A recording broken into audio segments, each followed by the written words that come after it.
কেমন হতো যদি জুলাই পরবর্তী বাংলাদেশটা হতো চাঁদাবাজি মুক্ত একটি দেশ, আর সেই চাঁদাবাজি মুক্ত নতুন বাংলাদেশ গড়তে আমরা প্রত্যেকেই হতাম পাহারাদার। এখন থেকে অন্যায়ের বিরুদ্ধে প্রতিবাদ হবে সহজ, নিরাপদ আর কার্যকর। এবার সেটা সম্ভব করবে ডিজিটাল পাহারাদার অ্যাপ। আসুন দেখে আসি অ্যাপটি কিভাবে কাজ করবে। প্লে স্টোর বা অ্যাপ স্টোর থেকে ডিজিটাল পাহারাদার অ্যাপটি ডাউনলোড করুন। আপনার ফোন নাম্বার দিয়ে রেজিস্ট্রেশন করুন। 6 সংখ্যার গোপন পিনটি সেট করুন। কোন ধরনের অভিযোগ দিতে চান তা সিলেক্ট করুন।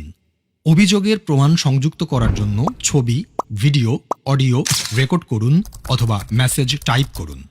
অভিযোগটি পূর্বে রেকর্ড করা থাকলে ছবি, ভিডিও, অডিও আপলোড করুন। আমি উপরের শর্তাবলী পড়েছি, এই লেখাটিতে টিক মার্ক দিন, তারপর জমা দিন বাটনে ক্লিক করুন। অভিযোগের 24 ঘন্টার ভেতরে দ্রুততম সময়ে ব্যবস্থা গ্রহণ করা হবে। আপনার অভিযোগটির অগ্রগতি অ্যাপটির মাধ্যমে ট্র্যাক করতে পারবেন।